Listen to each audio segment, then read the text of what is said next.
like one of my goals going into grad school for the third time was to really focus on burnout, vocational burnout in all its forms, and really doing some groups on that. And so my goal was by the beginning of the new year, I would be developing groups to help professionals handle work burnout. And Mary was like, we need to talk about COVID stress. And I'm like, is there an overlap? I don't know, is there an overlap? And so I kind of figured out, well, actually there is. So I'm going to spend just a couple of minutes talking about this overlap between work burnout and COVID stress. So I'm going to start by explaining what work burnout is, research-wise. The main person who's been working on burnout and even brought the term to the popular language is a professor called Dr. Maslock. She is an emerita professor at UC Berkeley, and she's been working on this for decades. And so in her research, which is initially based on corporate institutions, so thinking about like the big firms, she noted that there are three things that define work burnout. And it turns out, as she's expanded her work into her research into other areas like activists, human services, other fields, that there's three things that define burnout. The first one is emotional exhaustion. It can also be physical exhaustion for some jobs, but most modern jobs in the Western world are going to be emotional exhaustion. And I think we all know what this is, where we're just like, we don't know if we can do this anymore. Hard to get out of bed, hard to get motivated. The second part of burnout is cynicism, depersonalization. And depending on the type of job you're working in, or if you're doing caregiver work, it can look a little different. And these are negative attitudes about the work itself, just putting in the bare minimum, just kind of showing up and not doing much else beyond what you have to do to get the paycheck. It can also show up in negative attitudes about the people you're serving. And so for jobs that require interaction with people, and that is the primary part of the job, it can show up in this very negative attitude about the people serving. So if you think about it from like someone working in the psychiatric ward, they'll go from referring to, oh, the patient with schizophrenia, to, oh, that's schizophrenic, to very pejorative terms like nutcase. And so that's a sign of burnout when they're no longer keeping the human in mind in their work. The third one is a lack of self-efficacy and sense of accomplishment, where you no longer feel like anything we're doing matters. And this can show up with people saying, I'm a failure, it doesn't matter what I do, nothing changes, nothing matters.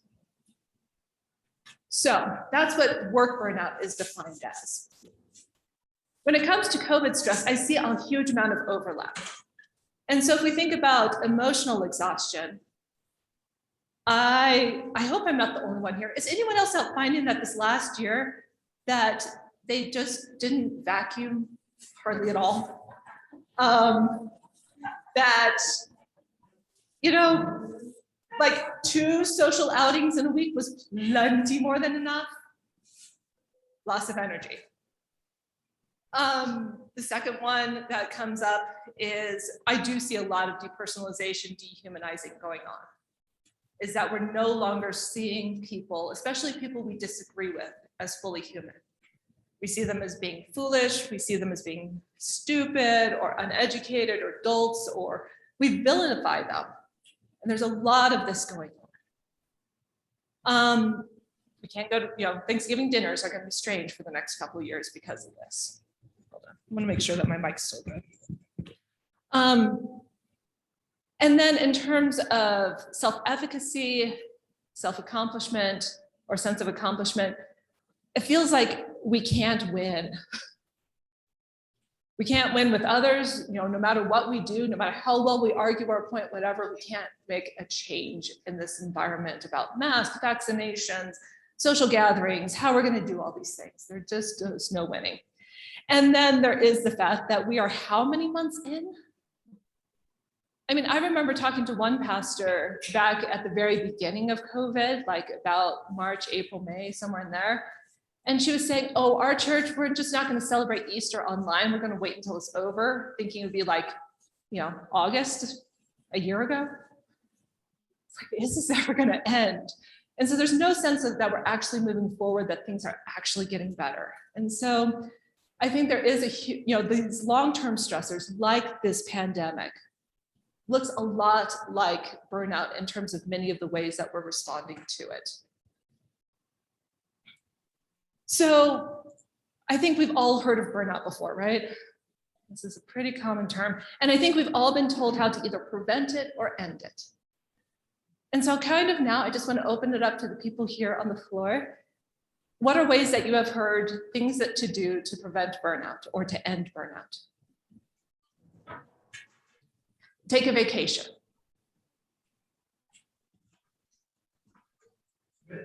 Meditate. Yes. Exercise. Diet. Eat right. Make sure you're getting a well-balanced meal. Don't be eating the junk food. Talk on the phone. What else? Spa. Don't do so much work. Take it easy. Go to church. Not going to argue with these. Okay, so what you're describing is just a basic wellness model. And when you're burned out, if you have emotional exhaustion, are you going to be doing any of those things with your extra energy? No, because you have no extra energy. So I'm a little bit suspicious of a lot of the burnout stuff, and I'm actually going to tell you why. As it turns out, burnout is not a result of poor self-care. Other things can be the result of poor self-care. You can have other mental health issues, you can have poor relationships, you can have health crises because of it. Burnout is not the result of poor self-care. There are two potential causes for burnout. And this is, once again, from Maslow, the big researcher on this field. There's two things. One is that there's a poor fit between the work and the worker, or in this case, people and a pandemic lifestyle. We are not adapted to each other. And the second is that there is a toxic environment. And so it's the canary in the coal mine. If people are burning out in an organization, it's a canary in the coal mine. You don't tell the canary, oh, you're not strong enough. You need to beef up. What's wrong with you? Make sure you eat your veggies. You're going to say, oh, this place is toxic. We should probably get out. And so the toxic, so what we're experiencing with like a pandemic stress, the big issue is going to be a toxic environment. I think we have a toxic social environment right now. Okay, yeah, I'm not seeing too much disagreement here. The issue is not a lack of self-care, which is the primary thing we're told. Eat your veggies, get your exercise, make sure you talk to people, make sure you go to church, do all those things, yes. But if we want to really address burnout, we have to look at community care. Community care is really what matters. We have to look out for each other. I will also just put in a side note here that we burn out in multiple fields. And so right now I'm noticing there's some people within the counseling field who are burning out. And we're in private practice. The work environment is one, and our clients. And then we talk about caregiver burnout and things like that. I do want to note and just put out there that sometimes what makes the work environment toxic isn't a lot of things, but the nature of the work itself is just hard on a human soul. And so like working in a dementia unit is hard work. And being a prison guard is hard work. And so there's certain things that just by the nature of the work itself, that is extremely necessary work in this world and has room to be really, really helpful, can lead to burnout pretty easily. And I'm just like, I could get a whole nother master's degree in this field and still barely scratch the surface. And so my next hope is that to delve a little bit more into how to handle that issue when the work itself is difficult. And when we get to part 2, we will find some helpful tips for that part. Okay, side note aside, moving on. What makes a toxic work environment? they have identified 6 areas that lead to a toxic environment. And toxic environments are places where there's either a lack or there's conflict around one of these 6 things. And usually they cluster together. It's pretty rare to have an environment where only one of those things is present. I'm going to go through each of these one at a time. And so if we think about toxic environments, the first one I'm going to list, usually this is actually listed in reverse order where workload is on top because we're talking about work burnout. For this group, I think the one, since we're mostly concerned about wider issues, the first one I'm going to list is values and integrity. Once again, this looks a little different depending on circumstances, but the idea is that the actions, requirements of what we're supposed to be doing in work or just in life in general is in conflict with some core values or core identity, which is interesting. And so what this can look like is that I think about back when my husband used to work in a big box store on the floor in retail, and he would be forced, it'd be part of his job and he'd get in trouble if he didn't constantly approach customers saying, will you apply for our store credit card? And my husband had just worked so hard to get out of debt. That's an issue of integrity. That's an issue of values. He didn't want to send other people into debt, but he had to for his job. So that's a conflict of values. Conflict of self-identity or core identity. Just imagine oftentimes when high-paying professionals like doctors from other countries immigrate to a new country and their credentials are not accepted in the new country. They're used to being a doctor and now suddenly they're cleaning toilets. That's a conflict of one's core identity, this really strong professional identity and then being forced into the bottom rung of social ladder in terms of work. And I think this is a big thing that's coming up now when it comes to all of our conversations about masks and vaccinations, is a lot of that is about core values that get expressed through the conversation of masks and vaccinations. The next one is fairness. Is the environment fair? So in a work environment, this is going to come across as who gets promoted, who gets the best raises, who gets the perks of the job, who gets the nice shifts.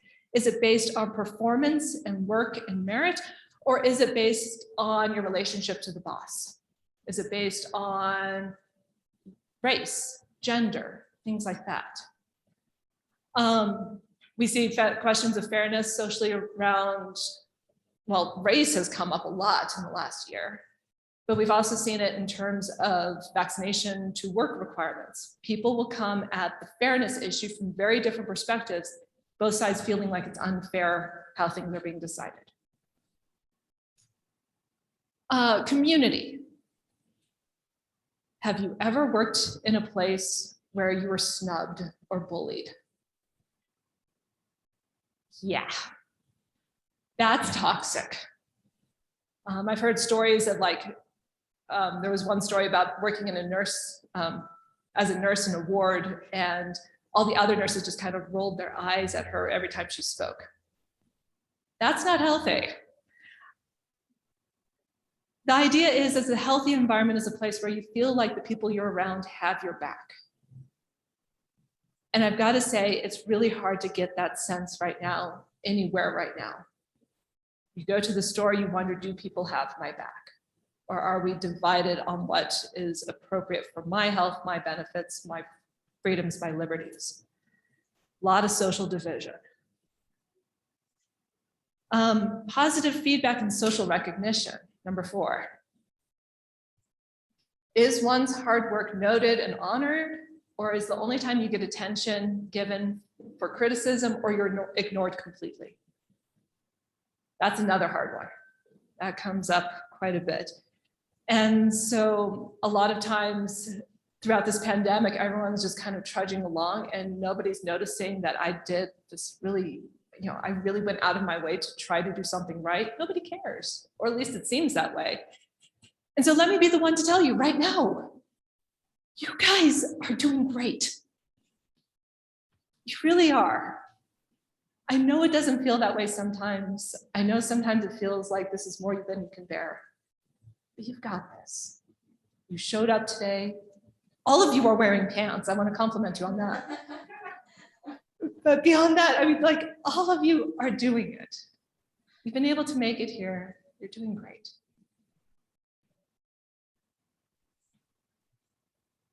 Next one is autonomy. Do you get to make decisions about how your work is done, or are you micromanaged? I had a boss one time who told me, I mentioned to him, oh yeah, tonight I'll be going, it was a small work environment. Yeah, tonight I'll be going to, like, I don't know, to a concert downtown. And he said, oh, well, make sure you take this road and this road and this road.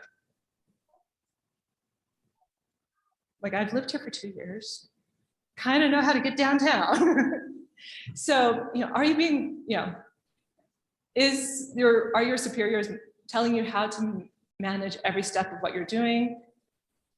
Think about during the beginning of the quarantine, how much was dictated to us.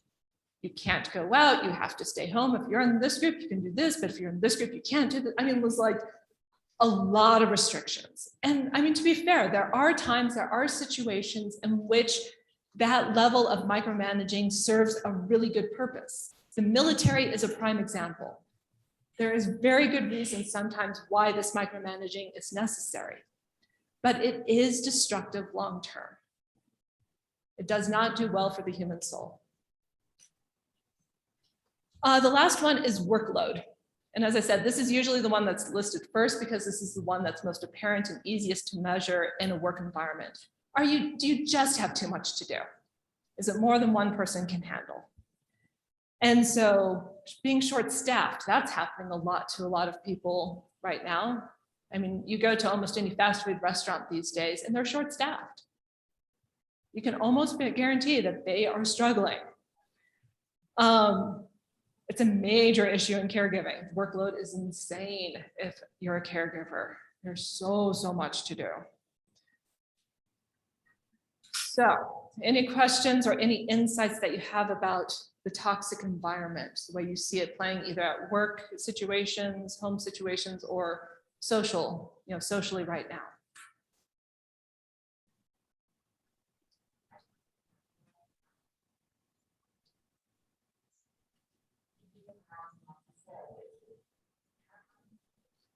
Yeah. I mean, how much people can turn on each other. And that's incredibly destructive to us as individuals and us as groups. So when you really feel like nobody has your back, it's really very difficult to move on.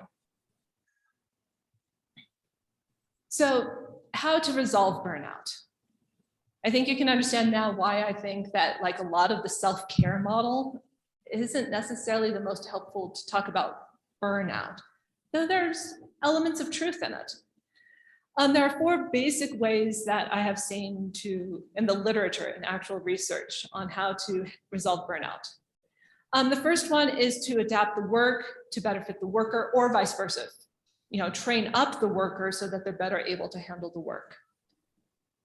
And I think a lot of us are doing that with the pandemic. All of us are kind of learning how to do pandemic life. And so there's been a learning curve here for sure. The second one is that the worker quits. And if you're looking at individual-based models like self-care, you need to take care of yourself, you need to take care of yourself. Well, guess what? That person will eventually leave a toxic environment, which is a really great solution for the individual. And it's a very poor solution for the short-staffed people who are left behind. So not us. Can't necessarily say that's the best option long-term for what will actually resolve burnout. The third is to work on creating healthier work and social environments. And that is the one that, especially as a church community, I think is important for us to consider, is how do we, to the extent that we have control and power over our situation, that we can influence the interactions around us, how can we create healthier social environments around us and make it less toxic? And then the last one is self-care. There is very limited, very inconsistent research support on this. So as much as it's talked about, it doesn't have nearly as much support in the research as you would think. That being said, in a little bit, I will actually be talking about how to use some things that we've been told as self-care, but make them far more targeted towards actually what's needed, rather than just kind of spraying out there, putting all our energy into all of these things and seeing what sticks. It's gonna be much more focused. The big issue though is, even if every single person connected to Ascension Lutheran Church was able to make their little social environment healthier, we could have some ripple effect, but there is such a large issue going on, right? I mean, we're dealing with a force of nature. A pandemic is a force of nature. We're dealing with this force of nature, and we're trying our best to make the best out of the situation, do the best we can as Christians and followers of Christ. And so it really can be very, very hard when there's no simple solutions and we're working as hard as we can, which means we need grace. We really need grace. And we have this grace. This is where my MDiv comes up, yes. That God gives us life, God gives us salvation because of grace, and it's not based on how well we're handling this pandemic. Doesn't matter how well we're handling this social turmoil that's going on alongside of it. You are doing fine. And you don't have to be excelling at life. Your sourdough starter doesn't have to be the best. You don't even have to have a sourdough starter at all.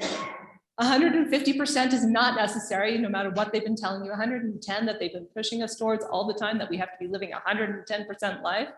You can if you want to, you can if you have the energy for it. That's not what it means to be human and to be God's child. You are enough. In baptism, we have been told so, that we are loved and accepted and claimed. And so if this is hard, it's okay. If you're not giving even 50% of your best right now, it's okay. Trust in God.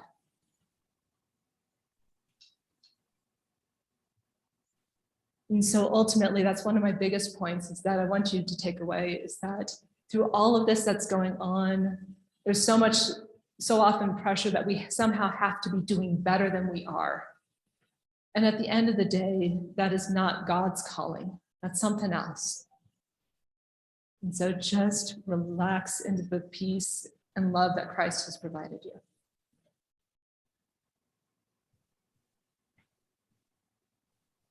And so to recap, the first part of this presentation is that, first of all, people do not thrive in toxic environments. They just don't. Environments are healthy or toxic based on the level of community care, far more than self-care. And so therefore, most self-care practices do not address the causes of burnout and long-term stress. Wow, I'm right on time. I'm good. Did I speak too fast? Any questions or any thoughts, anything bubbling inside of your minds at this point? Yes. You made a podcast. I graduated in August, so no. Graduated. You know, it's one of those things, I graduated in August and I have this master's degree. I came out of the pandemic with it's my third, I have to brag. It's my third master's degree. And I'm like, yeah, I did it. But only because I started that master's degree in the summer of 2019. And it was by inertia alone that got me to the finish line. So no, but thank you. That's a great vote of confidence. I have a home care nurse that comes in every day. Mhm. She unloads like me a lot. Right, yeah. Yeah. It's interesting, different kinds of situations that she's in. Mm-hmm. Co-workers and also patients. Yeah. And that's just a big kind of thing that, you know, learning. Mm-hmm.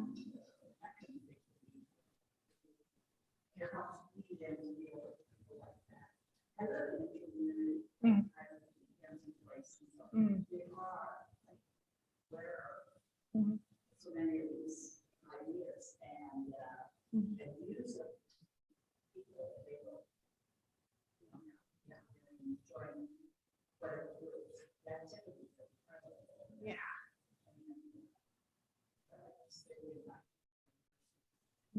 I see. Yeah, and it is actually my intention to do some groups. Right. Yeah. Yeah, and so for those online, the story is about how even just noticing our caregivers, the nurses that we interact with, are experiencing the stress and how they have to have a place to unload. And some of the resources do exist, but they're hard to access. They don't always access them, even if they could. Am I getting this right? And there's just this need to have more accessibility to this information, more encouragement to use this information. Is that about right? Okay. Yeah, and so it is my hope to develop some groups fairly soon by profession, and caregivers and medical professionals are one of the groups I want to target. Oh yeah, and this is going to be online. And so it's going to be saved, it'll be on YouTube. For your enjoyment in the future, you are more than welcome to enjoy. Right.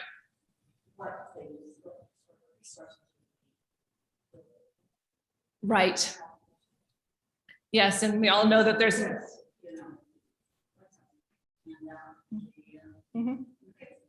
right.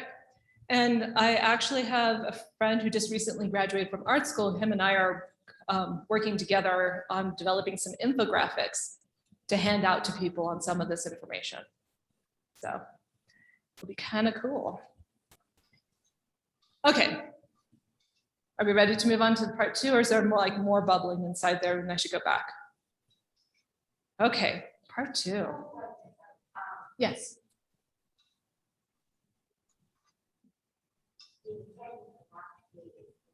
Right.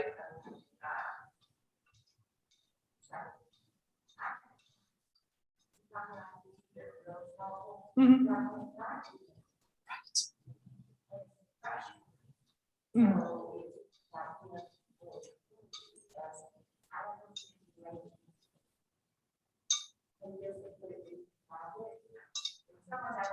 Right, okay, advertisement on YouTube use. On YouTube, I primarily use it on my computer where there's a bigger screen. If you go down below the video, before you get to all the comments section, there's a place that it says you can save. And it'll pull up, you click on that, and it'll pull up this little box, and the box will say something like save to this folder, create a new folder. And then you label this burnout or stress or Karen's fan club, I don't know. But you know, you put it in that folder, and then later when you want to find it, you go over to the left-hand section. And on the left hand, there's a drop down where it has your history, the channels you follow, you're subscribed to, and then you can click a little bit, click more, and it'll show you your personal folders. Yeah. Problem solving. I feel like I accomplished something today. Thank you. That makes me feel good. Sense of accomplishment. This is great. No burnout here. Okay, so on to part 2. This is where we're going to get into the nitty-gritty of how do we manage stress? Not just the big picture stuff of like really trying to interact more productively, but within ourselves, how do we manage stress? When we talk about stress, I think it's really helpful. Some people do this naturally, some people it's a new concept, is to distinguish between stress versus stressors. Oftentimes we call both of those just stress. So stressors are the things that happen. This is the bad boss, the mean customers, unwanted diagnoses, the pandemic, being chased by a mountain lion. Those are stressors. Stress is what our body's reaction to those stressors is. Make sense? Stressors are things that cause stress. Stress is our body's response to it. And all of this comes from a book by Nagoski and Nagoski, some twins, who wrote a book called Burnout, 2019. Very good book. I do have caveats if you want me to talk about it later, but overall, very good book.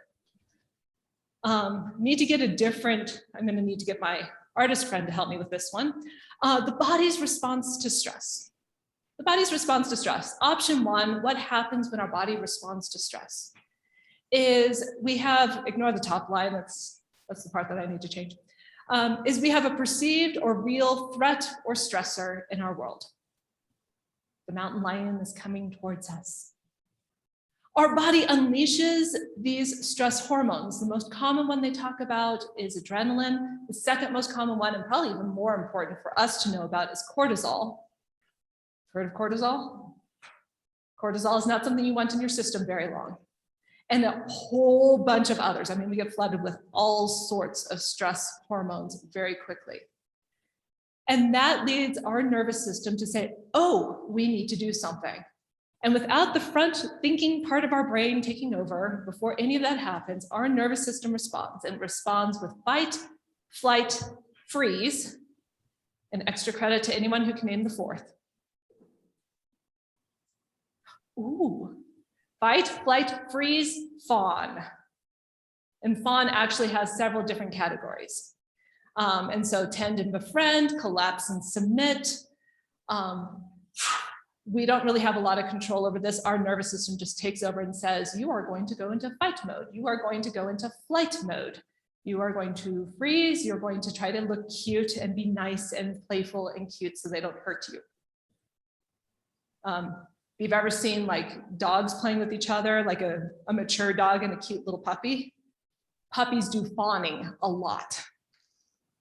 Okay, so this is option one of what our body does. This is option two. There is no option two, not found. Our body has one response to stress, only one. And so when our body responds, recognizes a stressor, it floods our body with stress hormones, the nervous system takes over and picks one of the stress responses. And that is all we have. And so imagine this. Like most creatures, we all have this system set up inside of us. God created us in this beautiful way that when we are being chased by a mountain lion, do you want to use a mountain lion or do you want another predator? Mountain lion it is. So we're being chased by a mountain lion. The stress hormones flood us. And the stress hormones do things like increase our heart rate, make our digestion slow down, of course, after the initial issue.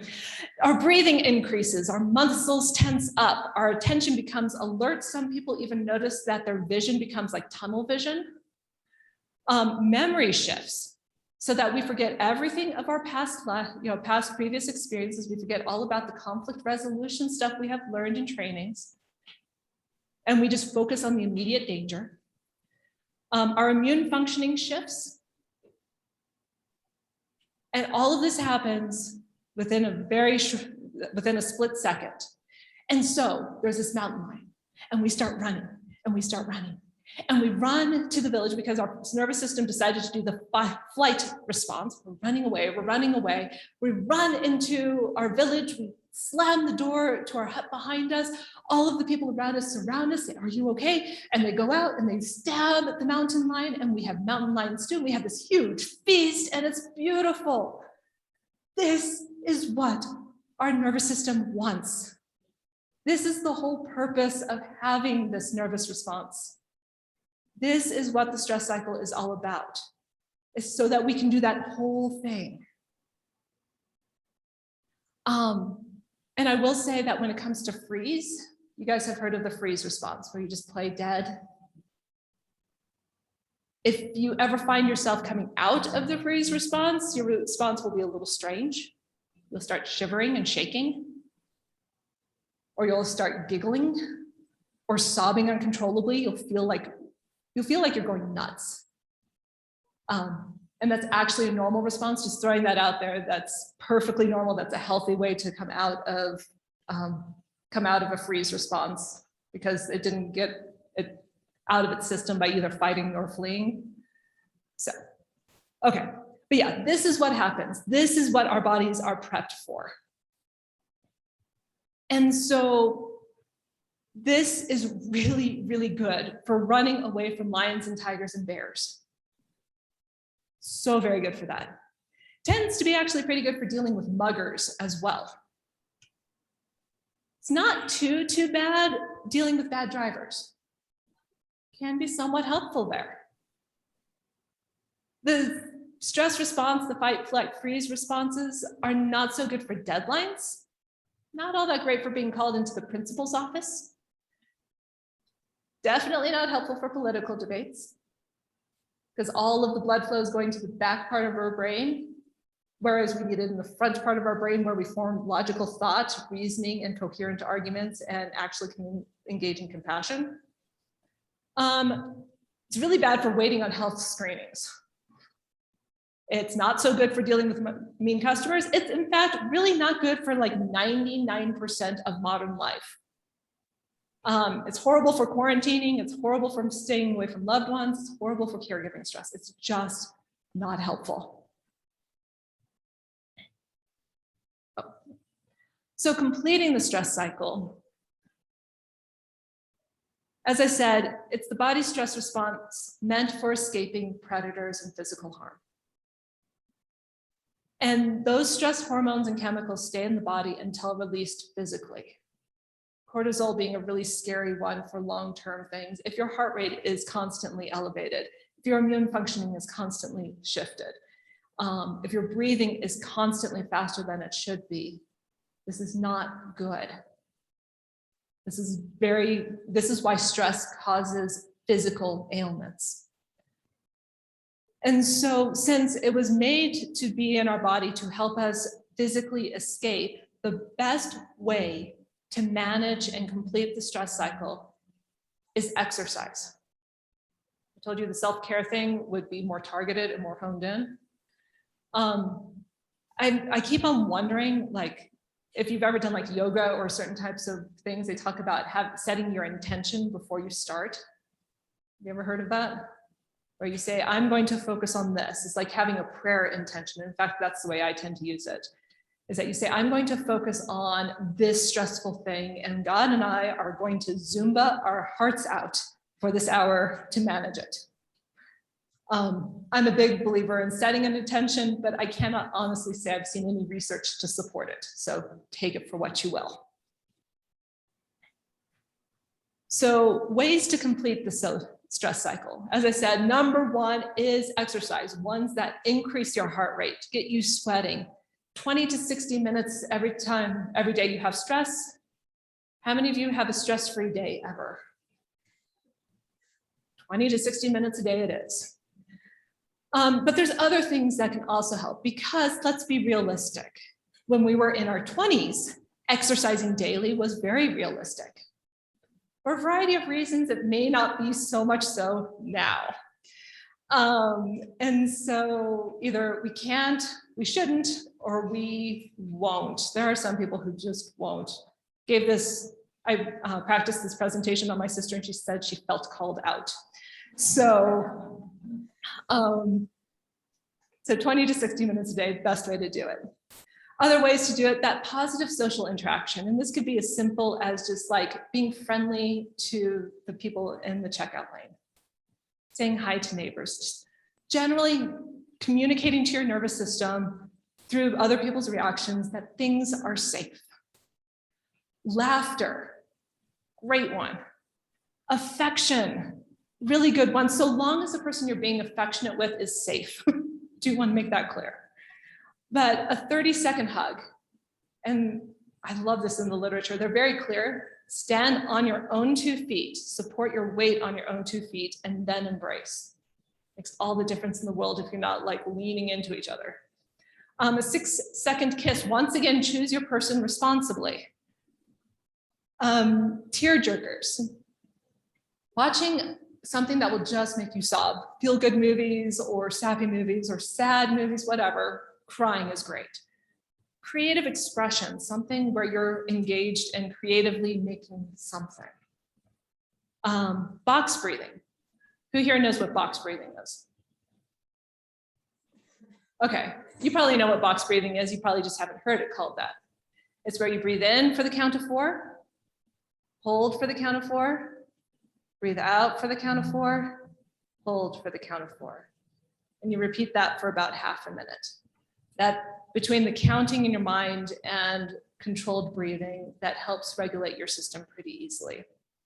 And there's other tricks like that. Box breathing is the easiest one to teach, I think. And then on to exercise number 1. Okay, what we're going to do is progressive muscle tensing and relaxing.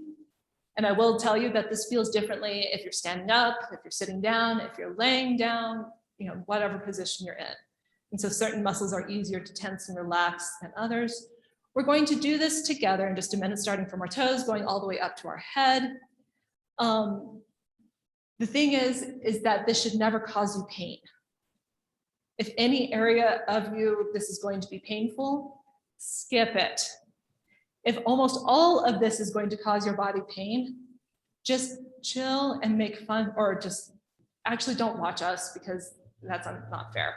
But go ahead and just kind of relax your body, maybe practice that box breathing instead, or work on your budget. I'm not going to judge. We're all doing the best we can. So as I said, all together, we're going to start at the lower part of our body, tense the muscles in a certain part of our body while as we breathe in, relax them as we breathe out, and then move on to the next one. And I'll guide us through this process. And all of you are like already prepared. Like most of you are like, yes, our feet are flat on the floor. You're ahead of me. Perfect. Okay, so as is comfortable for you, feet on the floor tends to be the most commonly comfortable position. We're going to start with our feet. We're going to inhale and tense the muscles in our feet. Exhale and relax. Can be hard. It's harder to do standing up.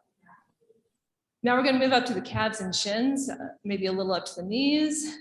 Breathe in and tense. Breathe out and relax. Moving up to our thighs, maybe also still including the knees. Tense them, breathe in.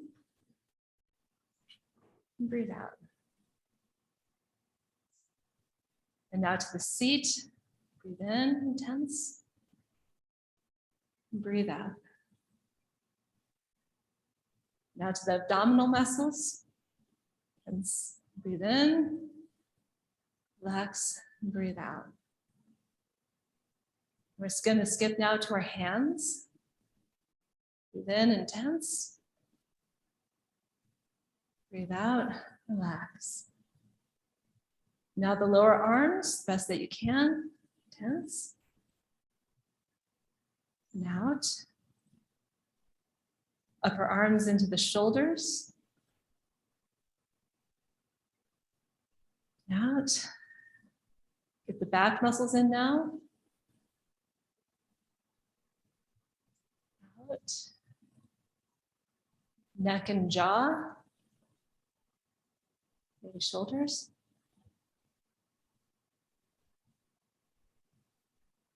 Now my favorite one, squish up the face.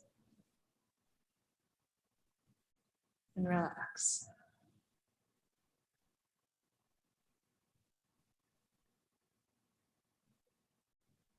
Just kind of do a moment to check in with your body. See how it's feeling. Okay.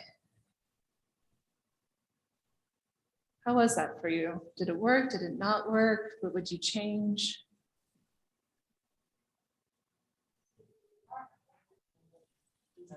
Yeah.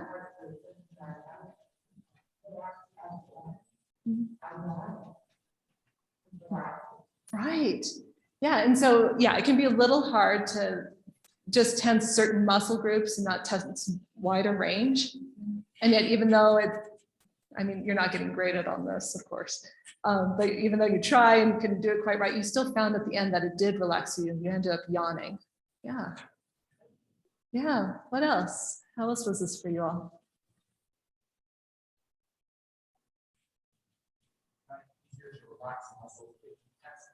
Mm-hmm.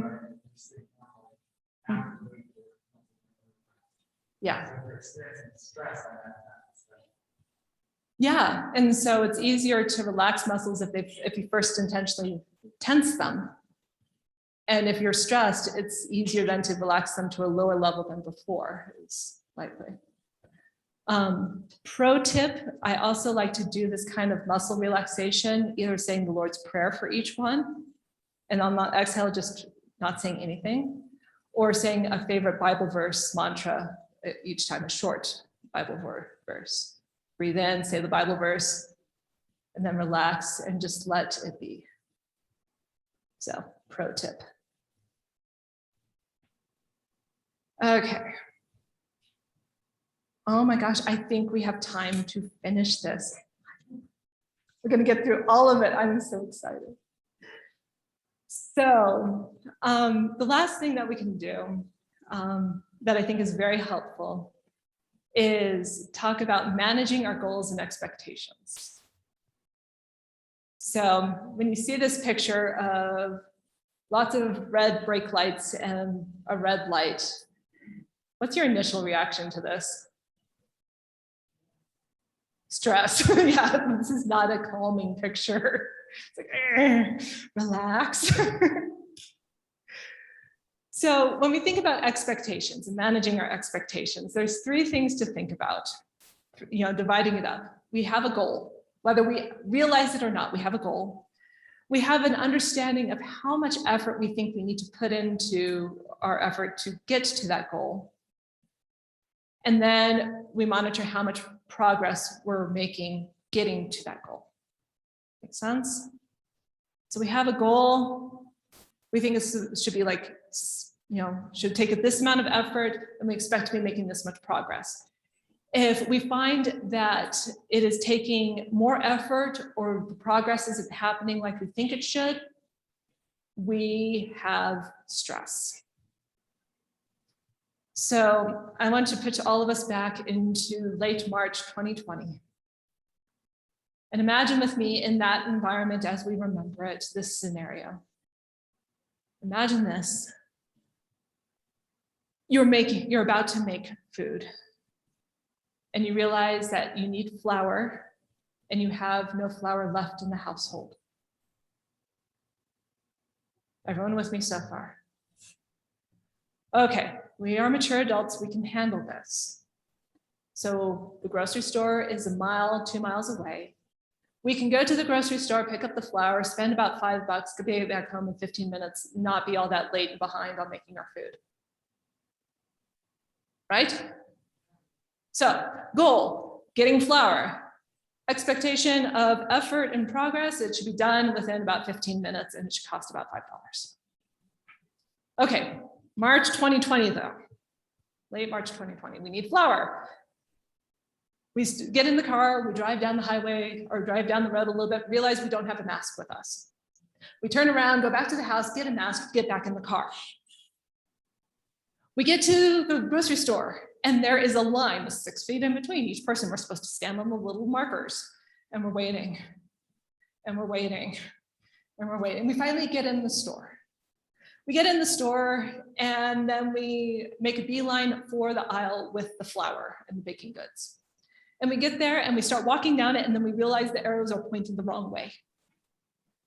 And then we have this little thing where we're also trying to manage like 6 feet. What's 6 feet? How do we measure 6? I don't know. How do you measure 6 feet? And so you're putting a lot of mental effort in and you're like, forget it. I don't care if people are staring me wrong. I am just going to go the wrong way down the aisle. You get to the flour and the shelf is nearly empty except one bag of the wrong type of flour that's twice as expensive.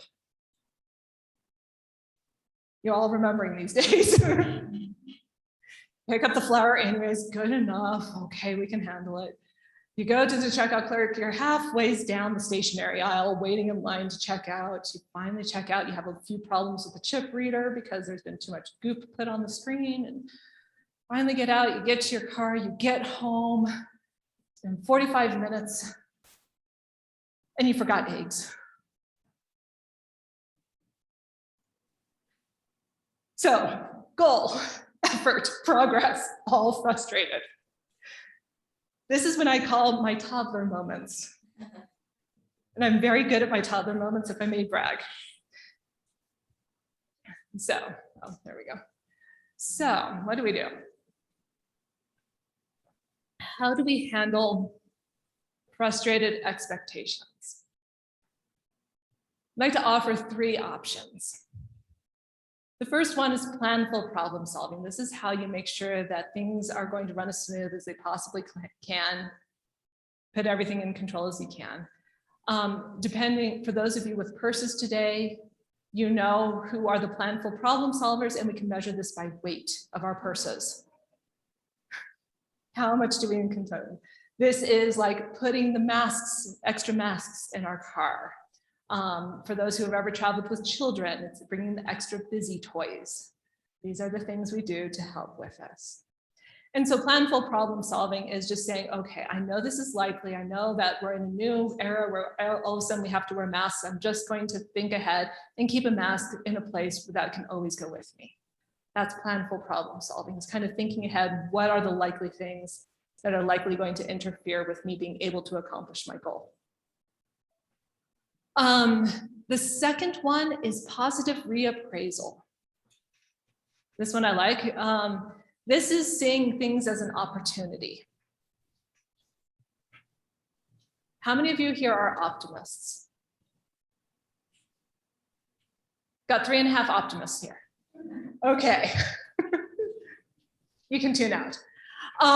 For everyone else, for us pessimists, this is a really hard one to do. It is hard for us to think, gosh, things are going horribly. This is an opportunity. No, it's not. This is a problem. Let's call it what it is. Let's not lie to ourselves. And yet, here's the thing. I'm dyed-in-the-wool pessimist. I really am. Recognizing that things are going to be hard and recognizing that it's going to take more effort is actually an opportunity.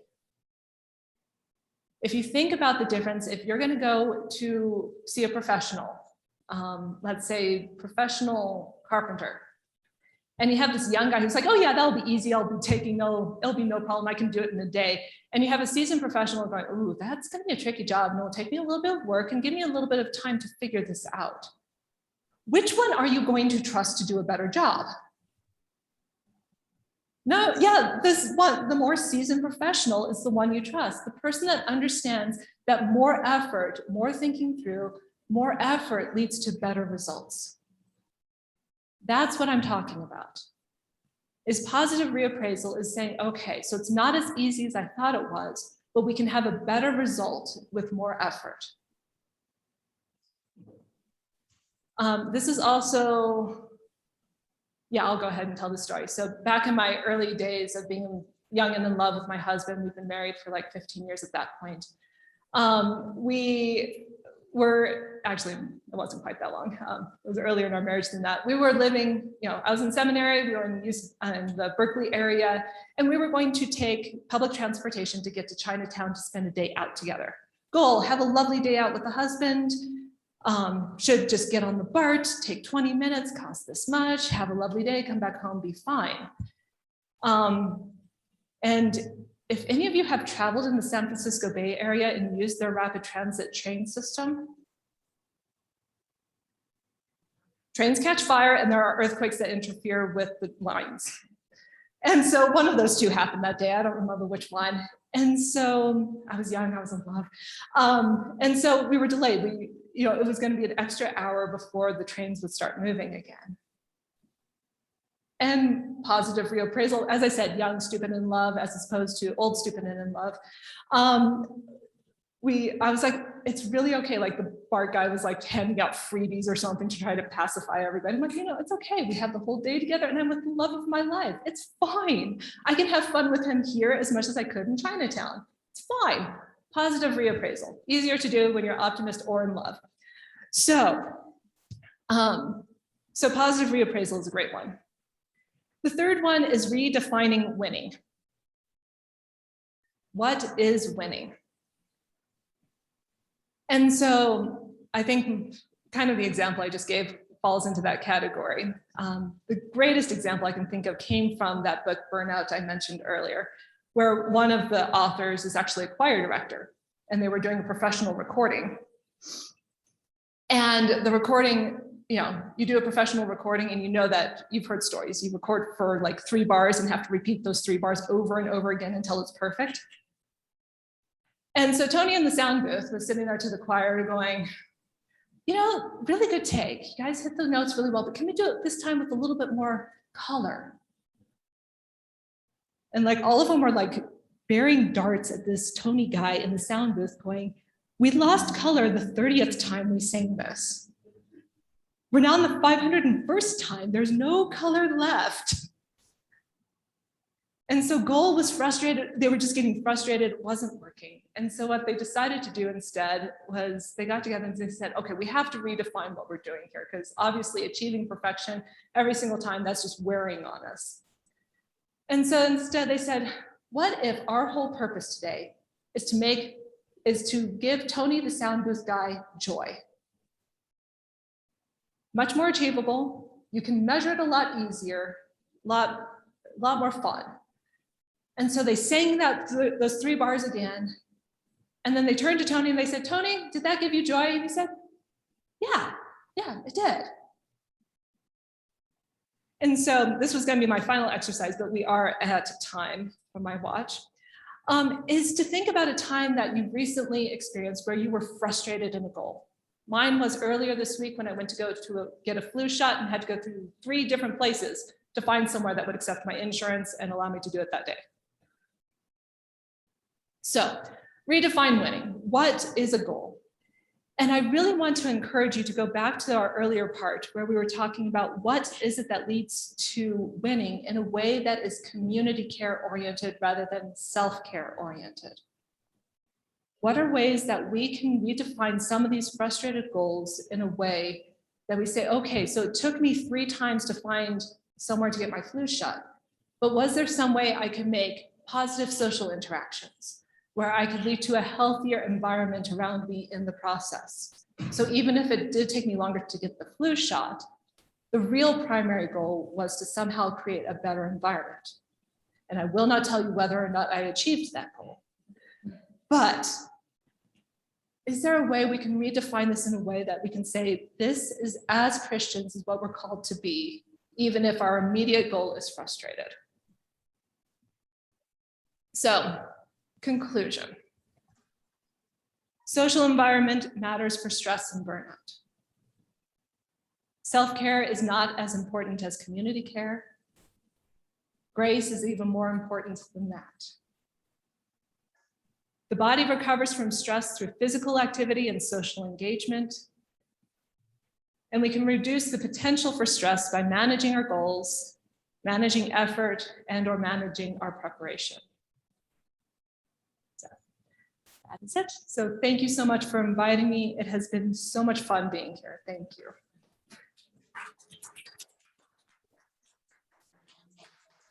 Oh. Where can you go online to join the Karen Plant? Google search. Trying to get you joy. So don't forget to sign in on your way out. Yeah, I'm open to questions or comments or ideas, or why don't you explore this next? I'm open. Yes. And throughout your presentation, I found myself reflecting on times together that you were saying. I was in that position. When I did Yeah.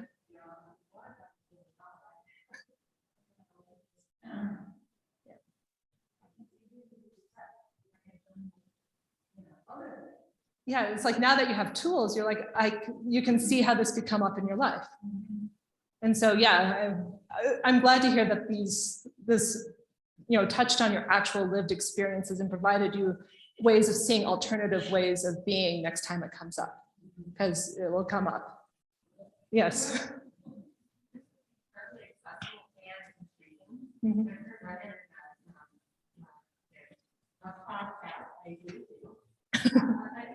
for a podcast and other communications.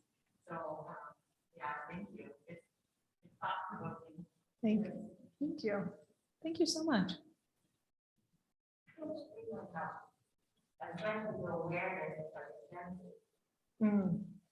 Yeah. Yeah, like knowing how to handle that. Yeah, it's. Mhm. Huh.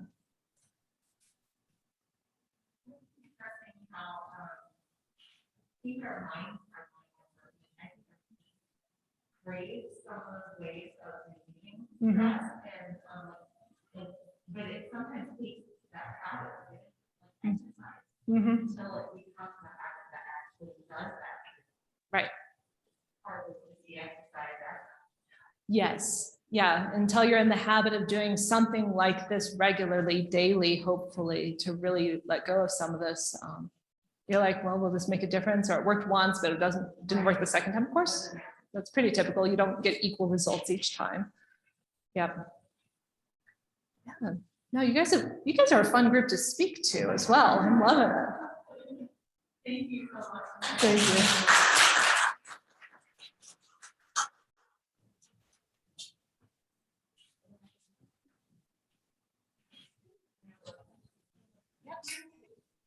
The next SUP will be a lawyer who is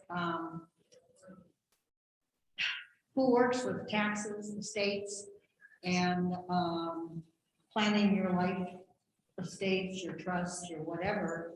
She will inform us on what we'll really need.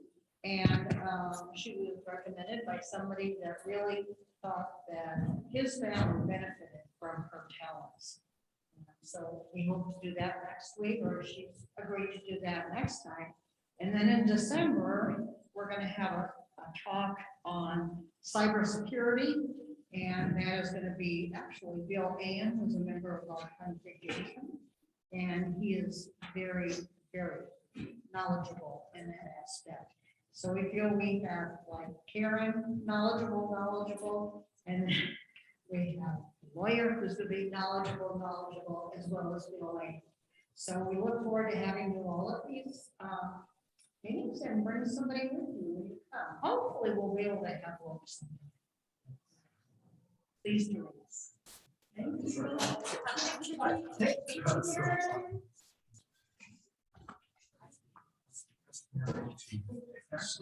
much.